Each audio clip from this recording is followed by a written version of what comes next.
de l'entreprise BFM avec Philippe Bloch. L'entreprise BFM, Philippe Bloch, Arnaud Le Gall. Bienvenue dans la deuxième demi-heure de l'entreprise BFM, l'émission qui donne envie d'entreprendre, organisée comme chaque week-end sur notre antenne avec le magazine L'Entreprise, représenté par Arnaud Le Gall, son directeur de la rédaction. On va s'intéresser comme chaque week-end à la niaque de la semaine. Cette semaine, pour la deuxième fois consécutive, d'ailleurs c'est un couple que nous recevons, Emmanuel De Crépy et un couple d'entrepreneurs, Emmanuel De Crépy et Patrick Devorges, qui sont les fondateurs de Huggy. Alors qu'est-ce que c'est que Huggy, Patrick Devorges? Alors Huggy, c'est tout simplement un œil neuf sur le marché de la rénovation pour les particuliers. Donc lorsque vous voulez rénover votre appartement ou votre studio ou votre maison, arrive. Voilà, ça peut arriver. C'est souvent compliqué, fatigant. C'est ce qu'on entend, c'est ce qu'on entend tous les jours, et on s'est attaché justement à essayer d'apporter des solutions novatrices avec la mise en place d'outils, de moyens humains qui permettent de simplifier un chantier. Alors vous êtes quoi? Vous êtes une entreprise de travaux généraux, généraux, ou bien est-ce que vous êtes un site internet? Vous êtes quoi exactement? Alors on est une entreprise de travaux. On n'a pas réinventé la façon de planter un clou ou de faire de la peinture, mais on a mis en place des outils qui pallient à tous ces manques que l'on entend régulièrement, c'est-à-dire qu'on est en retard, on n'est pas là. Enfin, un maçon qui est à l'heure et un plombier qui termine dans les délais, c'est formidable votre truc là. Gérard Brémont, vous connaissez ça, c'est un tour de magie. Et les budgets dépassés aussi. Voilà, on entend des budgets dépassés, etc., etc. Donc on a pris en fait tous ces écueils que l'on peut nous reprocher, et on a mis en place des outils. Donc je parlais de moyens humains, c'est-à-dire des conducteurs de travaux. On s'est simplement inspiré du marché professionnel où ça existe depuis des années, et on a en interne 3 conducteurs de travaux qui sont des spécialistes qui vont coordonner tous ces métiers et qui vont éviter qu'on se retrouve avec des trous de 15 jours au milieu d'un chantier parce qu'on ne sait pas où est le peintre, où est le maçon. Donc il y a un rendez-vous régulier avec le client, avec l'architecte, avec s'il y en a un, et avec les différents intervenants sur le chantier. Arnaud Le Gall, je vous sens souriant et un peu vous n'y croyez pas. C'est-à-dire que moi, j'aimerais connaître les recettes de ces conducteurs de travaux, en sachant que pour les particuliers, même la menace physique pratiquement ne suffit pas à obtenir un respect des délais. Et souvent ils sont plus costauds que nous en plus, donc on menace rarement physiquement en plus. Alors Patrick Devorges, votre réponse? Alors c'est simple, en fait on passe des accords annuels avec des gens, donc on leur permet de vivre quand même, puisqu'on représente chez eux. Ce ne sont pas vos équipes, vous sous-traitez? Alors on a une équipe en interne et le reste on sous-traite. D'accord. Donc on gère aujourd'hui, pour vous donner un peu l'activité, on gère aujourd'hui entre 12 et 15 ou 16 chantiers en simultané. Donc chaque conducteur de travaux, puisque je vous ai dit qu'on en avait 3, va être responsable de 5-6 chantiers en même temps, et on passe des accords avec des équipes externes sur lesquels on va avoir des accords annuels qui nous permettent de garantir que ces gens sont bien présents sur les chantiers, qu'on les connaît, donc on lance pas dans le grand bain des gens qu'on croise à la sortie de la plateforme du bâtiment. Gérard Brémont. Un commentaire par sur le plan financier, je suis un particulier qui veut rénover sa maison.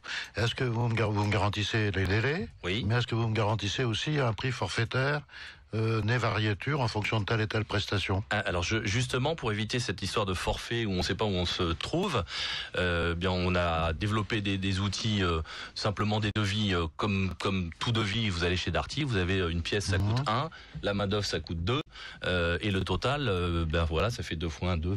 C'est simple. Et on a fait pareil. Donc la main d'œuvre, vous faites 1 mètre carré de peinture, ça vous coûte tant. Vous en faites 10, ça vous coûte tant. Vous en faites 0, vous payez rien. Donc les devis sont extrêmement clairs. Il y a unité, fourniture, quantité, main d'œuvre et un total. Finalement, vous êtes dans un métier extrêmement traditionnel et vous appliquez au fond un peu les fondamentaux de service qui semblaient manquer peut-être dans ce métier où on reprochait un certain nombre de choses.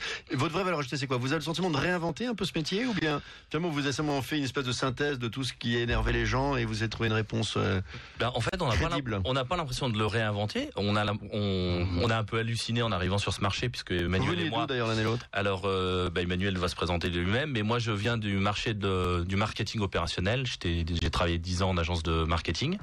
Pas du tout dans les travaux, dans l'immobilier, etc. Du tout. Et vous-même, Emmanuel De Crépy?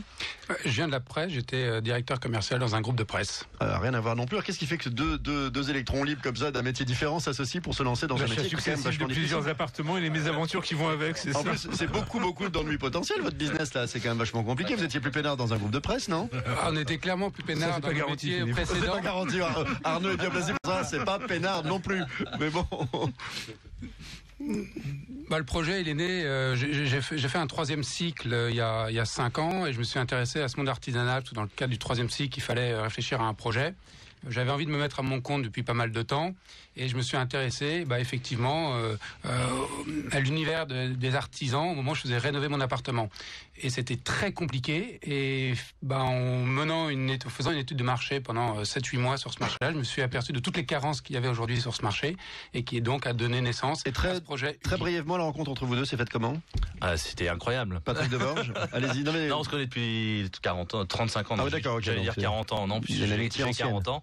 Oui, on est des vieux copains et aujourd'hui on est 3 associés et on nous avait dit surtout ne jamais être 3 associés et jamais avec des copains. Alors on a tout fait comme ça. Vous avez tout faux, donc écoutez, c'est plutôt sympa. Gérard Brémond, vous qui avez toute votre vie fait usage de ces métiers de l'immobilier, des maçons, des électriciens, des plombiers, des architectes, vous pensez que ce type de concept était attendu sur le marché ? Il est une nécessité absolue. Il est très attendu parce qu'effectivement, quand on est un particulier et quand on doit courir après le plombier, l'électricien et sans avoir les références et l'appui de gens c'est un métier incontournable. Et il est très utile. Il serait très utile également, mais ça va faire une extension de leur périmètre qui doit être plutôt sur l'habitation principale que sur la résidence secondaire ou la résidence de tourisme. Il y a un potentiel très considérable dans ces secteurs-là et je crois savoir que les pouvoirs publics vont adopter quelques dispositions. Mais justement, par rapport à votre métier, est-ce que vous apportez un service également par rapport à la recherche des financements ou est-ce que c'est purement technique ? Réponse très brève, on passe après à notre expert. Alors aujourd'hui, non. Et pour aller juste dans votre sens 2 secondes, on est en train de développer notre première filiale pour essayer d'aller sur le marché au niveau du financement. Non, au niveau des résidences secondaires, etc. Très rapidement, il y a un site web, Guy, quelque chose pour qu'on puisse vous contacter. www.uggy.fr. Et un dernier mot, en 10 secondes. Un dernier mot, on a un objectif qui est très simple, c'est qu'on veut créer une marque sur ce marché. Aujourd'hui, c'est un des rares marchés secteur industriel sans aucune marque. No name. Voilà, et en développant progressivement des normes, ce qu'on a évoqué, des normes en termes de réactivité, de clarté, de prix, de suivi, de qualité, de SAV, service après-vente. Alors, merci à tous les deux. Alors peut-être que la marque Huggy demain vaudra beaucoup d'argent et ça me fait une transition idéale vers mon ami Jean-Luc Semama, notre expert